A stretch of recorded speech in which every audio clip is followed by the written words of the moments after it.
Marriage life के बारे में जानना चाहते हैं कि आपका विवाह जीवन कैसा होगा, क्योंकि सभी के मन में यह उत्कंठा होती है, एक जिज्ञासा होती है, क्यूरियोसिटी होती है कि उनका विवाह जीवन सुखी होगा या नहीं।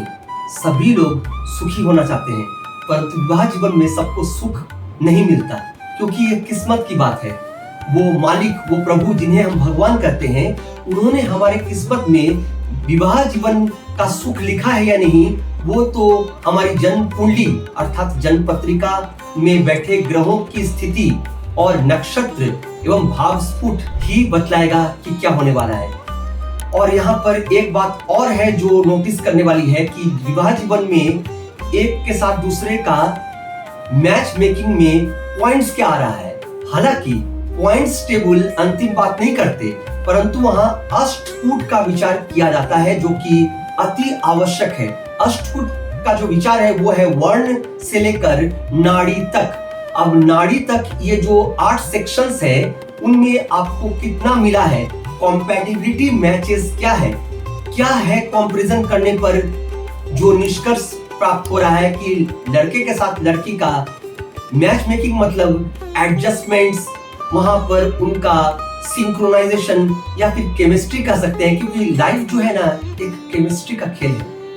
किसी व्यक्ति से किसी भी व्यक्ति का चाहे अपरिचित ही क्यों ना हो, अपरिचित से भी आपकी जान पहचान बहुत ही अच्छी बन जाती है, जबरदस्त बन जाती है। और कहीं कहीं देखेंगे आपके अपने लोगों के साथ भी आपका नहीं बन पाता, वहां दूरियां बन जाती है, वहां पर लैक ऑफ कम्युनिकेशन, मिसअंडरस्टैंडिंग, ये चीजें सुनने को मिलती है, होती भी है लाइफ में।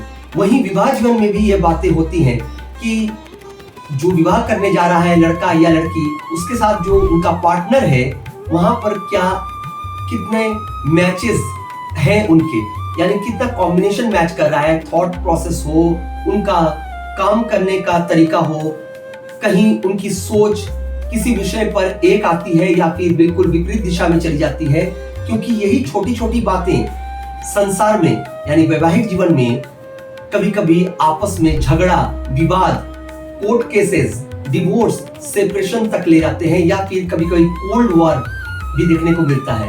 कई दंपति आपस में लड़ते झगड़ते तो नहीं है उस तरह से, परंतु एक अनजानी सी दूरी रहती है, कहीं कम्युनिकेशन नहीं होते, फॉर्मेलिटीज होती है बातचीत में।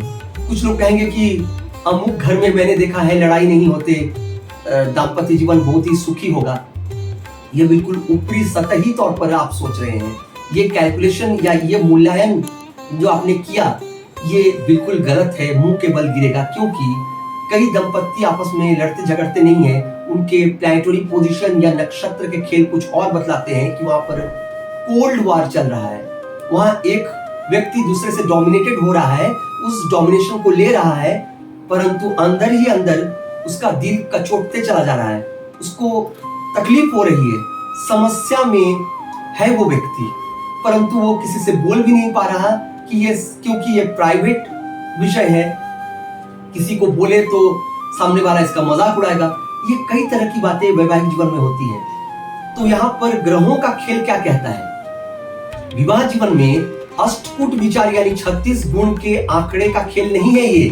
अगर ये खेल 36 गुण के आंकड़े का होता तो आप लोगों को आजकल सॉफ्टवेयर मिल जाएंगे, और घर में कोई ना कोई व्यक्ति ज्योतिष शास्त्र में रुचि रखता ही है, तो बस उसे सॉफ्टवेयर ऑपरेट करना आना चाहिए। बस वहां आपने डेटा डाला लड़के का, लड़की का, और जो गुण के पॉइंट्स आपके सामने आए, बस उस पॉइंट्स के आधार पर किसी को आपने कहा कि विवाह करनी चाहिए, किसी को नहीं, या किसी को कहा कि चलिए एक उपाय कर देते हैं, उपाय के नाम पर प्रोडक्ट बेचना, और वापस वो विवाह जीवन में उतर गए।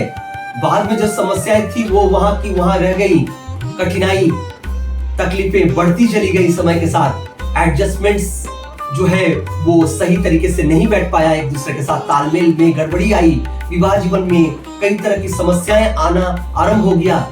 वहां लड़ाई झगड़े, कहीं किसी के तरफ से किसी को उल्टा पुल्टा कहना, अपमानित करना, एम्बैरेसमेंट की हालत, स्थिति, ह्यूमिलेट करना, और बाद में सेपरेशन या डिवोर्स के केसेस सामने आए।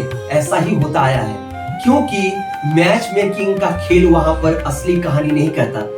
फिर कौन कहता है असली कहानी, आइए जानते हैं। लड़की की जन्म कुंडली में देव गुरु बृहस्पति की स्थिति अच्छी होनी चाहिए, ये अनिवार्य है, तभी जाकर विवाह जीवन अच्छा होगा। और लड़के की जन्म कुंडली में शुक्र अर्थात दैत्य गुरु का अच्छा होना अनिवार्य है।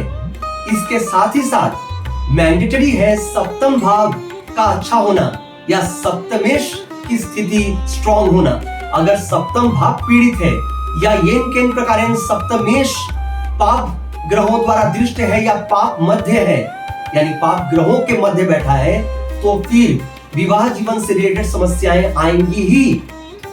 वहां वायलेंस के केसेस आएंगे, from harsh words to physical blows में कन्वर्ट कर जाएगा।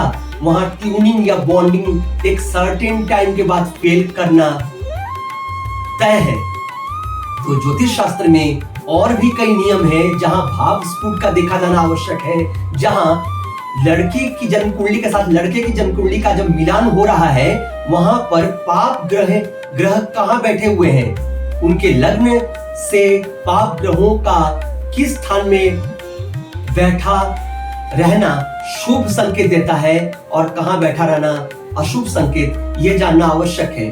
उन पाप ग्रहों की स्थिति किस नक्षत्र में है, भाव स्फुट की कहानी क्या कह रहे हैं, दशाएं क्या कह रही हैं, महादशानाथ या अंतरदशानाथ की स्थिति क्या है, ये टोटल कैलकुलेशन को माइन्यूटली देखने के उपरांत ही, और ट्रांजिट में प्लैनेट पोजीशन किसके फेवर में है किसके अनफेवर में, उसके उपरांत ही विवाह जीवन के लिए हाँ या ना कहना किसी ज्योतिषी के लिए संभव है, और यही करनी चाहिए किसी ज्योतिषी को नैतिकता के रूप में।